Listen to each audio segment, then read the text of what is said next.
بسم اللہ الرحمن الرحیم الحمد للہ رب العالمین والعاقبۃ للمتقین والصلاة والسلام علی خیر خلقہ محمد وآلہ واصحابہ اجمعین۔ آج زاد الطالبین میں ہمارا 71واں سبق ہے، جس میں ہم حدیث نمبر 64 کا ترجمہ، لغوی و صرفی تحقیق، تشریح اور ترکیب کے بارے میں پڑھیں گے۔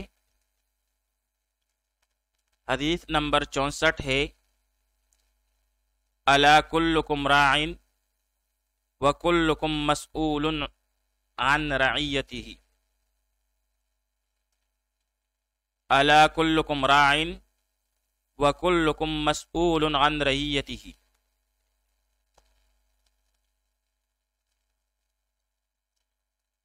الا آگاہ رہو، کلکم راعن تم سب نگران ہو، وکلکم مسئول اور تم سب سے پوچھا جائے گا، عن رعیتہ اپنی نگرانی کے متعلق۔ الا آگاہ رہو، کلکم راعن تم سب نگران ہو، وکلکم مسئول اور تم سب سے پوچھا جائے گا، عن رعیتہ اپنی نگرانی کے متعلق۔ اب یہاں پر راعن اسم فاعل کا صیغہ ہے، بمعنی حفاظت کرنے والا، نگران، چرانے والا یا چرواہا۔ پھر اس کی جمع رعاۃ، رعیان، رعاء اور رعاء ہیں۔ پھر اسی سے مرعن بمعنی چرانے کی جگہ، چراگاہ۔ مسئول یہ اسم مفعول کا صیغہ ہے، بمعنی پوچھا جانے والا۔ باب فتح یفتح سے سأل یسأل سؤالا بمعنی پوچھنا، سوال کرنا۔ آئیے اب اس حدیث شریف کی تشریح پڑھ لیتے ہیں۔ تم میں سے ہر ایک راعی یعنی ذمہ دار ہے، اور ہر ایک سے اس کی رعیت یعنی ذمہ داری کا سوال ہوگا۔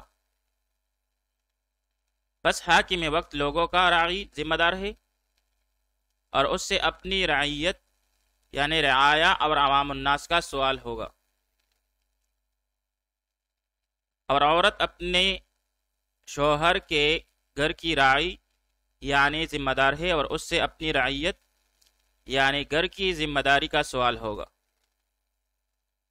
اور بیٹا اپنے باپ کے مال کا راعی ہے، اور اس سے اپنے رعیت یعنی ذمہ داری کا سوال ہوگا۔ اور غلام اپنے سید اور آقا اور مالک کے مال کا راعی ہے، اور اس سے اپنے رعیت یعنی ذمہ داری یعنی مال کے خرچ کا سوال ہوگا۔ نبی کریم صلی اللہ علیہ وسلم کہ اس حدیث شریف میں مسلمانوں کو خبردار کیا گیا ہے کہ تم میں سے ہر ایک راعی یعنی ذمہ دار ہے، اور ہر ایک سے اپنی رعیت یعنی ذمہ داری کے بارے میں سوال کیا جائے گا۔ نیز نبی کریم صلی اللہ علیہ وآلہ وسلم کا ارشاد ہے، ما من عبد یسترعیہ اللہ رعیتا یموت یوم یموت هو عاش لرعیتہ الا حرم اللہ علیہ الجنہ۔ کوئی راعی یعنی ذمہ دار حاکم نہیں کہ جسے اللہ تعالیٰ نے رعیت کا راعی بنایا، جس دن مرے گا اور وہ رعیت کے بارے میں غاشی یعنی عاصب اور دھوکہ باز ہے، تو اللہ تعالیٰ اس پر جنت کی خوشبو بھی حرام کر دے گا۔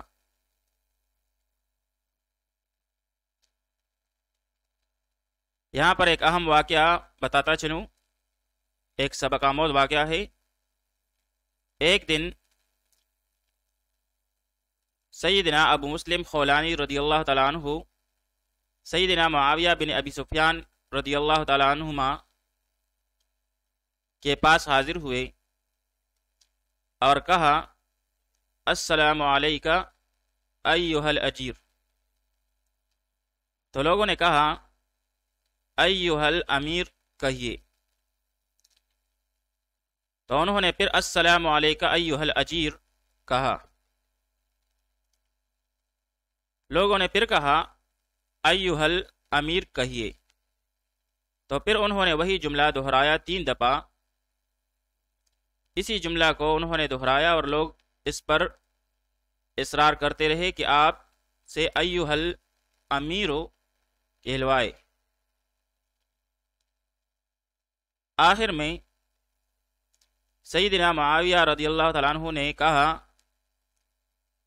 کہ ابو مسلم کو اپنی حالت پر چھوڑ دو، وہ اپنی بات کو ہم سے زیادہ سمجھتے ہیں۔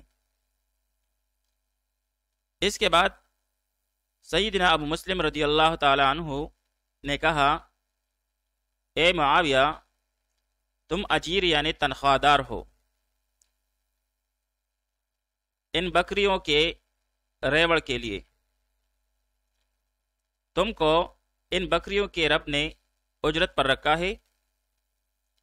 اگر تم خارش زدہ بکریوں کی خبرگیری کرو گے اور مریض بکریوں کی دوا کرو گے اور ان بکریوں کی اچھی طرح حفاظت کرو گے تو بکریوں کا مالک تمہیں پوری اجرت دے گا۔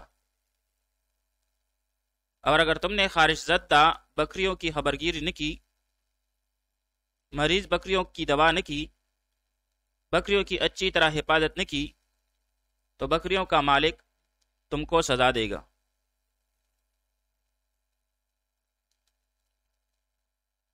تو یہ ایک سبق آموز واقعہ ہے جس میں حاکم وقت سے لے کر